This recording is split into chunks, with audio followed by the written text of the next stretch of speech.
Hello, welcome back. This is day 10 with 53 days to go. Now you may be wondering, 53 days to go till what? Well, just to recap for some of those that haven't seen the previous 9 episodes, is we have this Ford Sierra Sapphire shell, and as the title of the video suggests, it's shell to show. So we've got to build, transplant an engine, and we're using a 2-litre Duratec with a 6-speed Mazda gearbox, put a suspension on it, wire it, do everything, and drive it to Buriram, which is 400 kilometers away, and race it in a track day or a time trial on the 18th and 19th of November. So that's why I'm doing daily updates, so that we can keep track of things, keep you guys updated as well. So one of the tools to help me keep updated is my whiteboard, which has just arrived. But I didn't actually order it. I went online yesterday to look at ordering a whiteboard, and I didn't actually press the button. This has been kindly donated by a good friend of mine.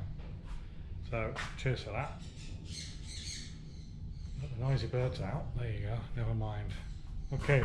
Yesterday, we talk about the mechanical side of things. I managed to get the rattle gun onto that drive shaft nut, and that's loose now. So I was quite surprised actually that it did the job. I was expecting a huge struggle. So mechanical wise, I can pull this apart now and order bits. I think yeah, there's an awful lot of bits to be ordered, but yesterday the brakes came in, so we now have pads, shoes, drums, discs and lines. But as I say, an awful lot of other mechanical parts needed. I need to get the guy with the seal. The petrol flappy hasn't given me postage cost yet, so yeah, there's all these things that we need to try and remember. What we got on the list: drive shaft, whiteboard.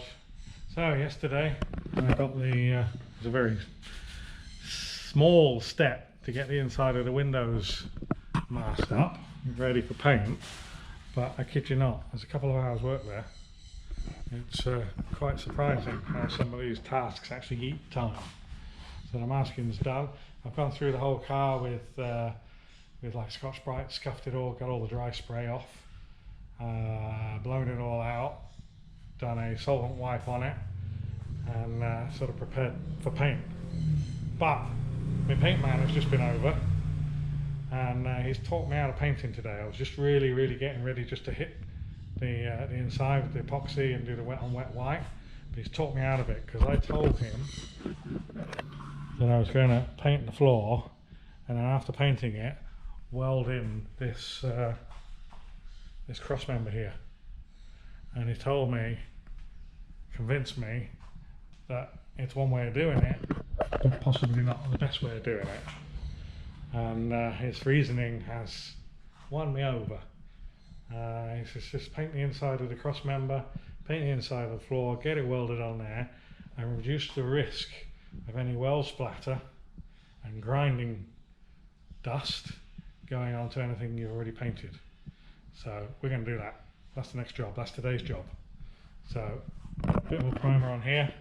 We're going to paint that white. We're going to paint the inside of the reinforcer, the cross member, white, and then I'll spot weld it on, dress the welds, and then continue with the proper painting.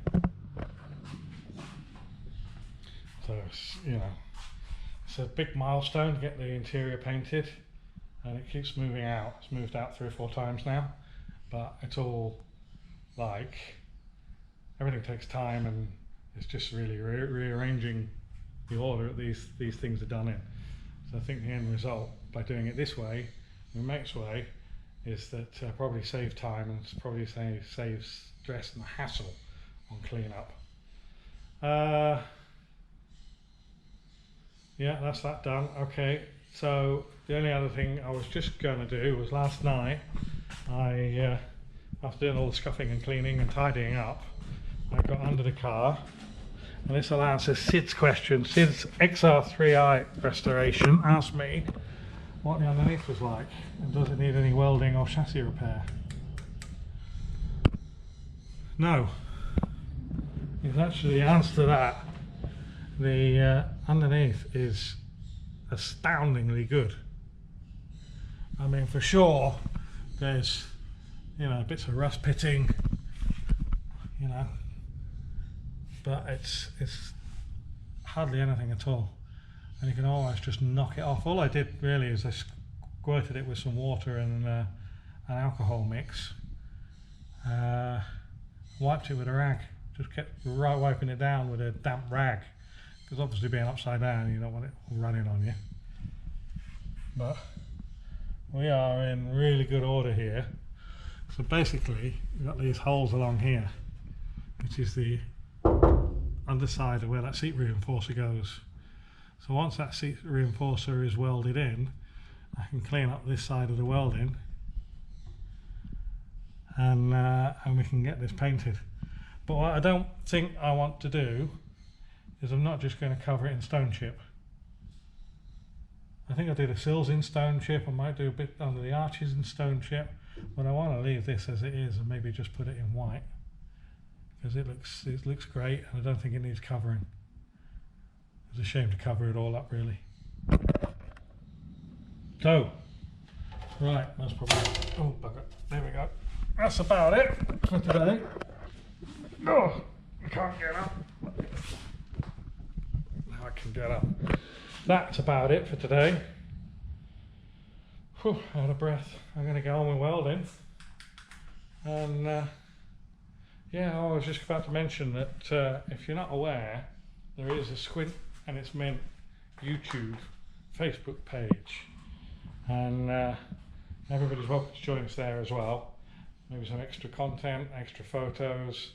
And I also share the videos up there as well. Got about 13 people in there at the moment. So obviously a lot of inactive people, but yeah. So feel welcome to join the Squint and It's Mint page. If you haven't subscribed, please do so. Give us the like, ring the bell, all that sort of stuff.